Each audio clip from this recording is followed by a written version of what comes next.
Hello, Joshua Khan here. Thought I'd do a quick update. So I ended up picking this up for 18 bucks at an auction. I fiddled with it, and it's not working right. It's making too much noise, cuts out. I did lubricate the air pump, which I technically wasn't supposed to. Now it's having issues, so this is gonna just be tearing down for parts. Ionin, I did some fiddling with it. Adjusted the sensitivity, move this over. It still likes to hunt under 900 watts. I'm gonna try and shorten this rod and see if that fixes it. If not, it's gonna get on the list for a new carburetor. So the Space had a 21-inch single stage MTD snowblower. This is the engine out of it. That's the gas tank. So what ended up happening was I figured I'd pull it out, see what it needed. It needed about $170 worth of parts in the blower, but after I started looking at used prices, some went for 50, some went with 70. It wasn't worth it, so I just pulled the engine out of it. This is a 139cc two-stroke with electric start. So 120 volt electric start with the key switch primer. So there's that. That's the kerosene I've been using for that heater back there. So I ended up just tearing it apart, keeping the engine, keeping some of the brackets and all that. So I don't really have much of anything else right now. So I might, today is Saturday, the January 10th. Tomorrow's supposed to be a little bit warmer. I'm gonna see if I can't fiddle with this thing tomorrow. It's just way too cold and windy today. So I'll be right back. I'm back. It's been about maybe a couple of weeks. It's been too cold out. First off, this 80,000 BTU kerosene heater. I'm gonna tear it apart for parts. I don't know what's up with it. Probably this thing's out of whack, but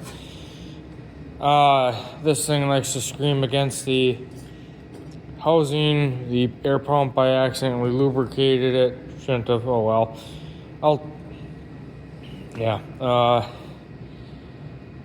I don't need it. I'm just gonna take probably this, keep this, a couple other things. Otherwise, trust the rest. Ionin, not much has happened. I ran it for a little bit today. Well, that's another thing I gotta do. This throttle linkage on the smokestack form, they wanted me to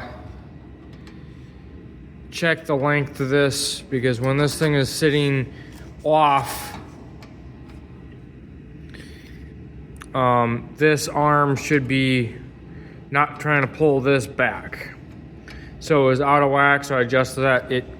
The hunting at low loads did get a little bit better. Not totally gone, but yeah.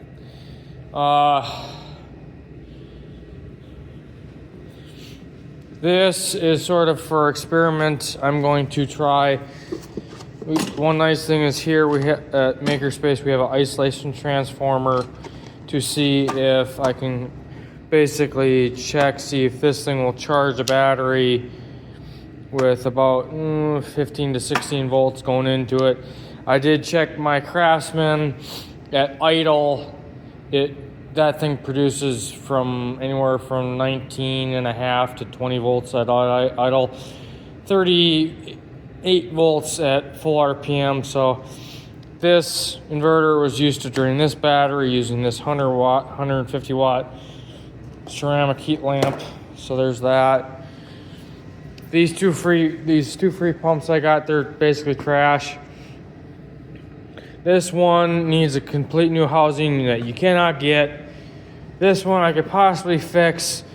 it needs a new seal like this and that, but then again, I don't need it. I do have another blue pump that I'll show you in a little bit that works just fine. So there's that. Yeah, I can't think of anything right now. I'll be right back. I'm back. As you can see, the carnage. I've been taking stuff apart. So first off, the diesel kerosene heater. Second apart, I'm keeping the tank because it's a fairly good size one. It has a motor and the control board.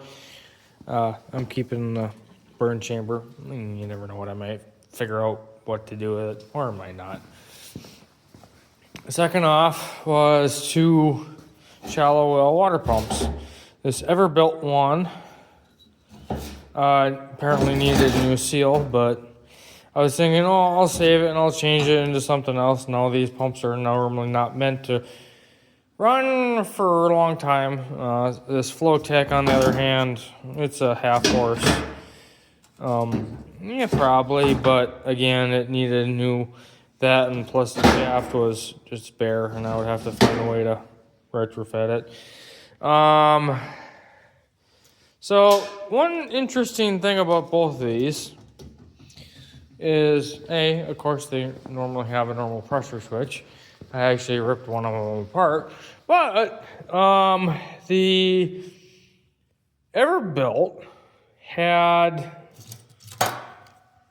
both of them have a voltage selector switch, which is very ingenious. Makes it very easy to get them wired correctly for water voltage.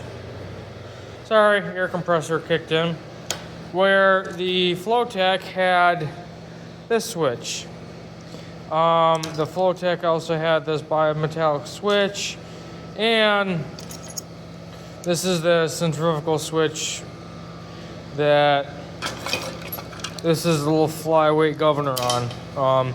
Well, this is what kicked that, but as you can see, those points are just at, those contacts are garbage.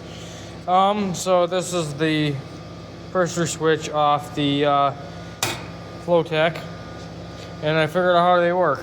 So you got the diaphragm here, then you have this metal plate here. I think there's something else that's supposed to be in there, but it presses on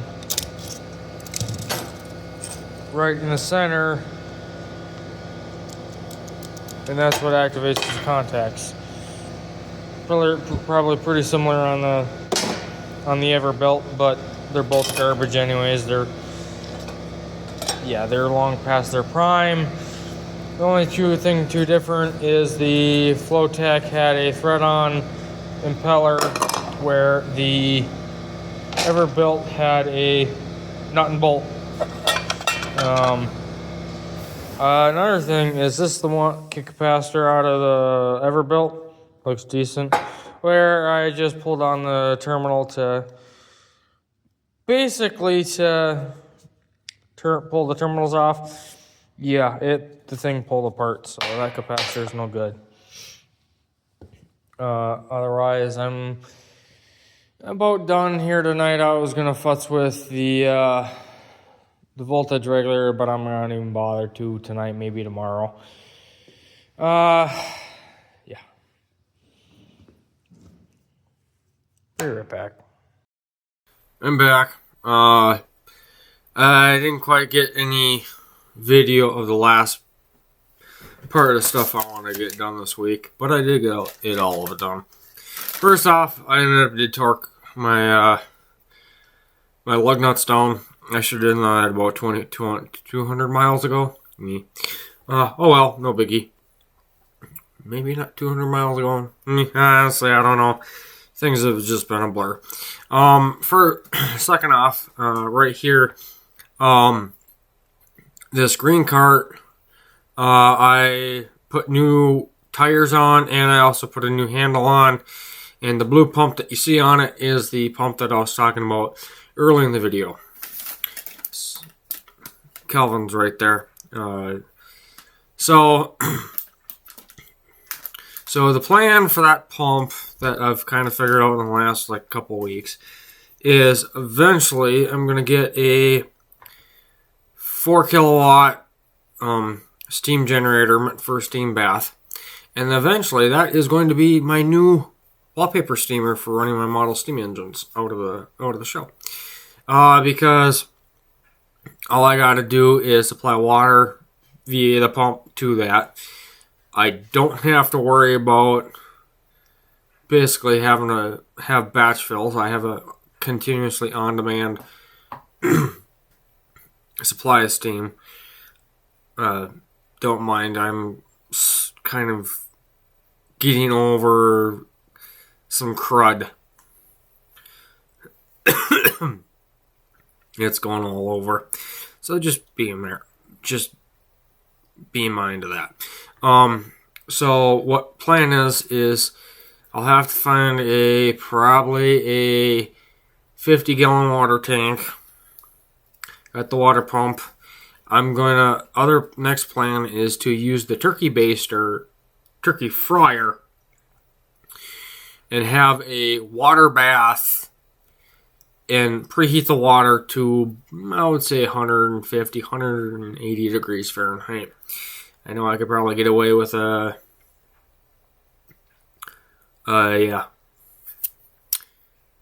water heater, but I don't have one. I already have the turkey fryer.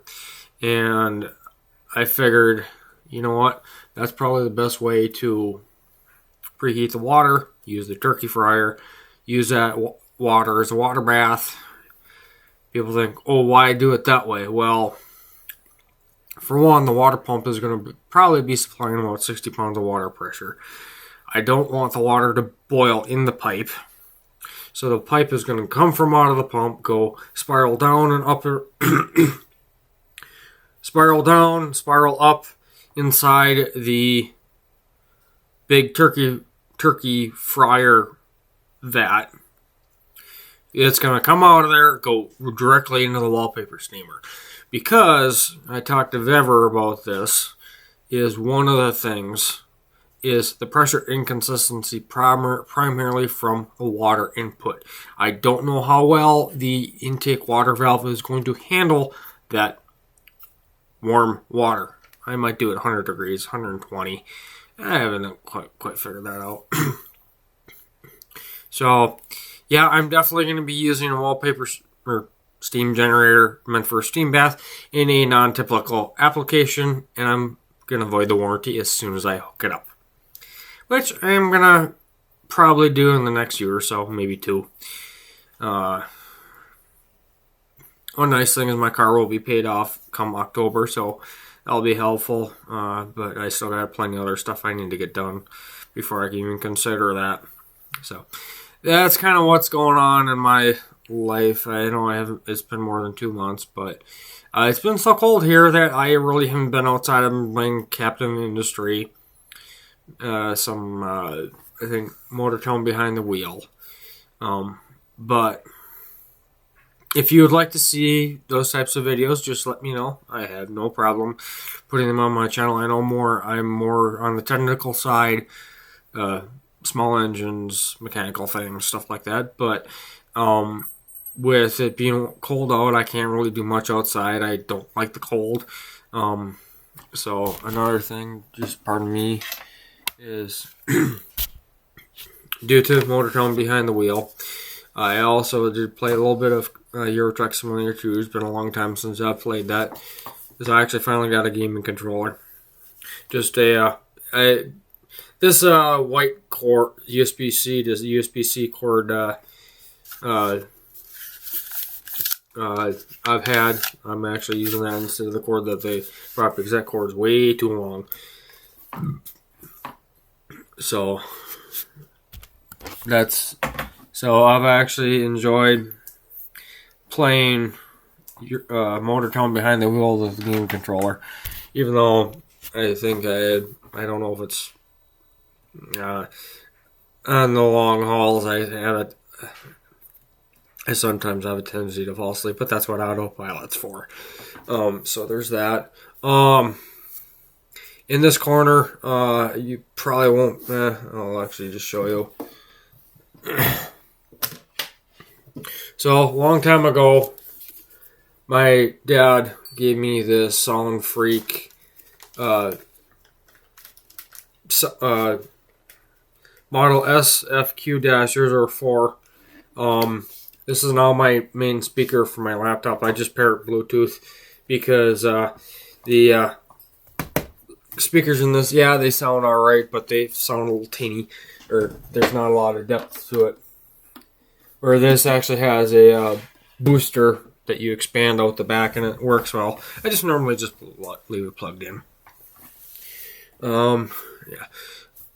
So that's what's been up with me. I know I really haven't shown much, but it's just, again, when it's cold out, you don't have much money, you end up having to play video games that you already have. I think I did buy one or two. I think Lumberjack Dynasty and Mind Mogul. I played quite a bit of Mind Mogul. I've basically got to a point where, I might play it again. I know they came up with a new update. Timberborn is coming out in 1.0 March 5th. Captain Industries having their new update and Train DLC, so I have that to look forward to. I might do some videos on that, but I'm quite sure. They don't really do well on my channel, plus the YouTube algorithm, which I don't even follow. So, yeah, that's what I've been up to.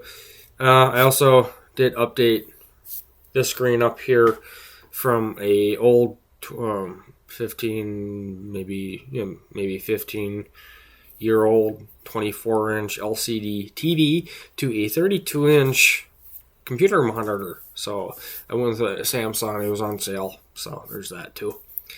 Thanks for watching. Please comment, rate, and subscribe, and I'll see you in the next video. Bye.